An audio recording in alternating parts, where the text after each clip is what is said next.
they ride or die. Know that they ride or die. I keep waving my feet. Know that they ride or die. I keep waving my feet. We hustle hard. Know that they ride or die. I roll these brothers, my guys. Know that they fly. Know that What is that, Webb? I don't know.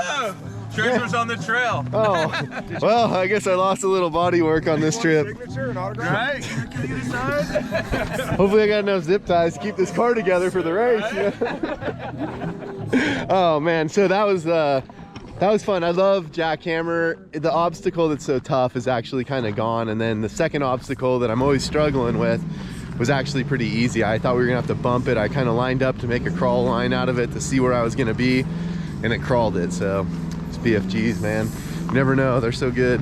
Hey, the top of that's sketchy, like scary. The top of jackhammer is actually not like adrenaline racy scary. It's actually like nervous scary. You're on top of a huge ridge with kind of cliff band on both sides, and the rocks have just gotten more and more chewed out. So if you get turned sideways or whatever, it could be a bad day. But at least we only have to do it once during the race. Not very often I'm actually nervous the other way. I don't think I'm nervous during the race. I'm more like having fun and pumped up, but not nervous. So that was nervous. When I look out at Hammertown and you see all the people, it's insane. This place is literally a town of 100,000 people. I mean, it's bigger than my hometown that I live in.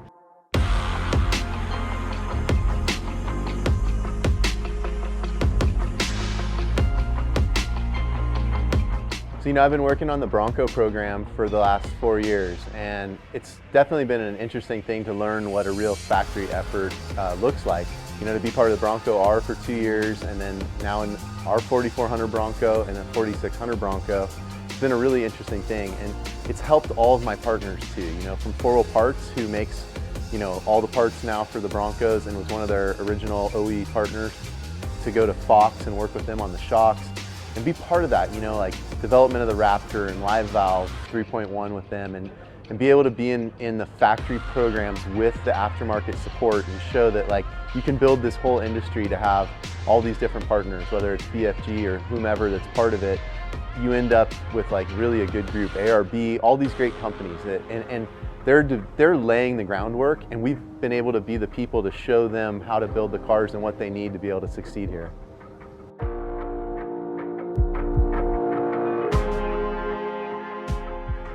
So a lot of teams, they come out here and they have a pre-runner, or maybe they you know, go out in a UTV or something. We've always chosen to run the race car. For me, being comfortable in it, when you know you don't get a ton of seat time in these things, so to spend the whole week out here practicing in it really makes me feel comfortable, and I think that's evidenced by being able to qualify well in the car that I've been driving all week. And when it comes down to race day, that's my comfortable seat that I already know where all the belts adjustments and the radio's working correctly and everything feels just right. It takes a lot of wear and tear on the vehicle though, and the only way that would work is if you could really replace the drivetrain after qualifying, after pre-running, after running all the rock trails that we ran, all the desert miles that we put on it. And I don't think that would be possible without these guys that are behind me, because they're the difference for us to be able to have this opportunity and say, let's go rebuild the entire drivetrain overnight so that we can be ready for going out and practicing a little bit more, making sure everything's perfect on the new drivetrain and having it all dialed in for race day.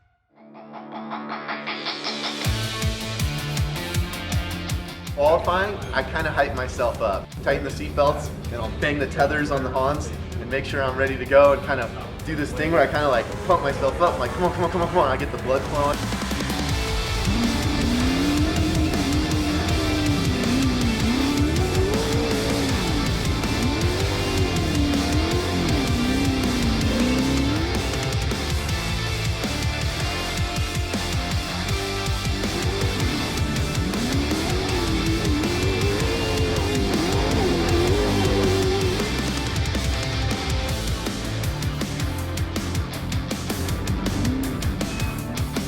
It's overwhelming how much you think about this day, those 2 minutes of qualifying. I mean, I've been thinking about it for 3 months every night when I go to bed. And to get on the front row again for the 8th time in a row, is literally mind-boggling. I mean, we got another shot at this race, and to pull it all off is just, it's like the best feeling. I almost can't believe it's real. It's like a dream. You guys, that's 8 front row starts in a row.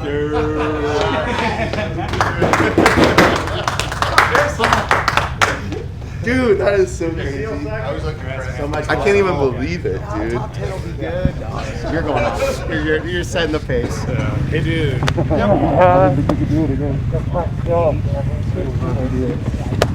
Dude, cooler size rock right there, and I'm like, oh. I can't believe we done that.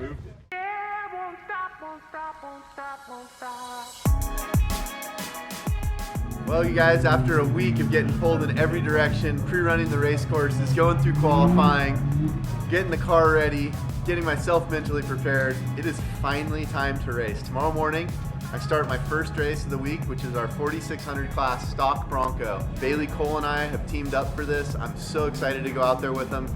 It's a whole nother pre-run lap for me, which is excellent to get ready for the big race in the 4400 car on Saturday, and I'm excited for it. I can't wait.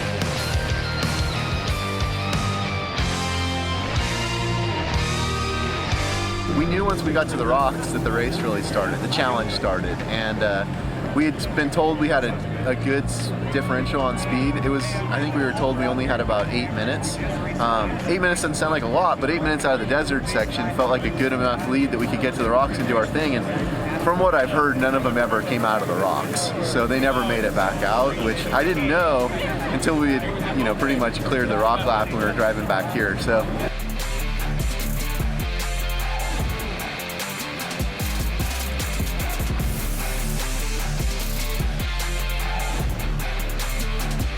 Me and Jason said we were just going to run smooth from the beginning. You know, we passed cars a couple in the desert, just racing smooth. Got in behind Vaughn and paced him for a while. Then me and Lauren, you know, paced each other for a while, and then we ran into Brad, and it was really just a fun day. A lot of trail wheeling and having a good time.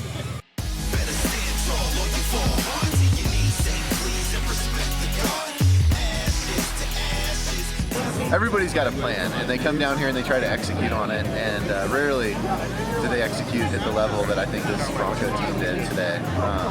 You know, to go 1, 2, 3 on the qualifying, and then to go 1, 2, 3 in the race it's a testament to the amount of effort and energy that went into this program. And I have to say, you know, it shows what a real professional effort can actually do in racing, and you know, I'm proud to be part of it. I'm fortunate to be part of it, and I'm impressed. You know, it's a lot of great engineers and great people that made this happen. Very cool thing for Ford. And then you're ready for tomorrow? No, I'm starving. I need to get some rest, and I'm sore. I don't know. Tomorrow's gonna suck.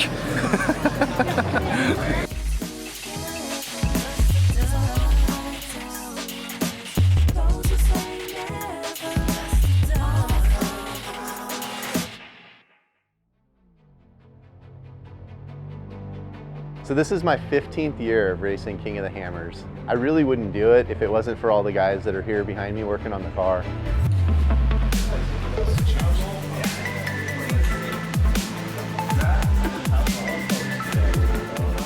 They're my buddies. They want to win as well. And when we win as a driver and co-driver, we win as a team. And these guys, they're the first ones to be stoked when I walk back in from qualifying, and they know that this means we've got another chance to go get a win. I want to do it for them as much as anything else, and I think the friendship has just evolved into the reason that we keep racing, because we want to go in the shop on Wednesday nights, we want to work on the cars and make them faster and better, and we have a good time together, and so we keep that brotherhood together and keep racing. So running unlimited, we need everything we can get. We're trying to, everybody wants to be on the top of the box, and every ounce counts. So we really try to strip this thing down, get it to weight, get it to where Jason really likes it, which isn't exactly race trim when you need spares, you need everything of everything. So really that little bit of competitive edge of the weight and the suspension and the stuff makes a, you know, tenths of seconds of difference likely, but it makes a difference, you know, come race day morning where we get a start. So we go through all this work and then we change it all back to do it again. So, but, you know, we're trying to win this thing.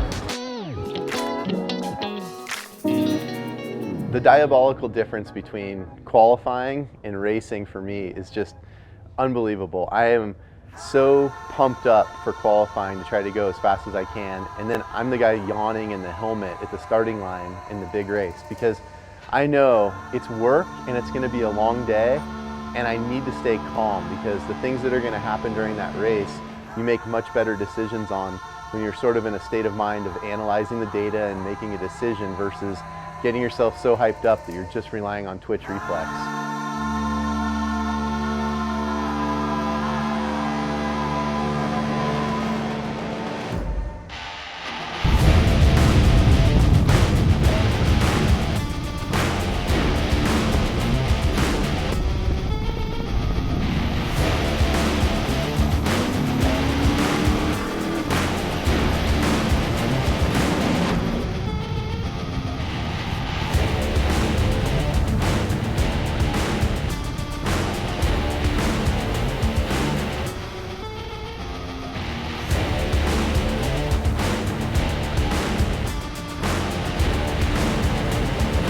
And that first lap was just awesome.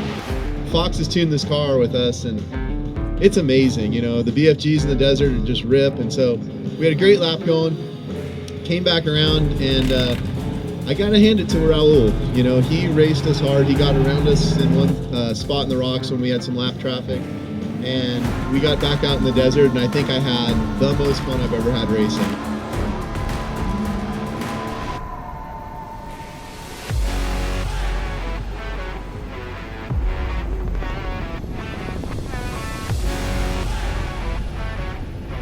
It's always hard to come in second and say it was the best race you ever had, but that was real racing out there. We were 100 miles an hour through the desert, switching lanes to get out of each other's dust.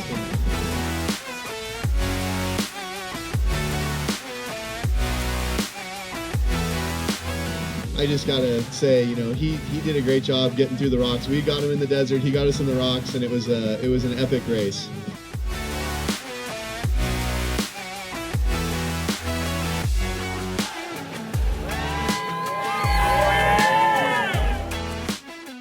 So for me, this race is still a hobby. As much as I love it, it is not my living. It is not going to change what happens to me on work on Monday. It's worked out really well for us. Finishing off-road races is something that is hard to do because there's so many elements that can take you out. Making good decisions along the way really increases your chances. And I think sort of our conservative effort of we want to go finish this race as fast as we can, but we don't want to make any bad decisions that could put us in harm's way, harm the vehicle, or lower our chances of finishing, really affect the way that we drive. I'm not saying that we drive slow, but I think that when it comes down to some of the chances and stuff that you make, we err on the cautious side. That just definitely adds to the longevity of the vehicle and increases your finishing rate.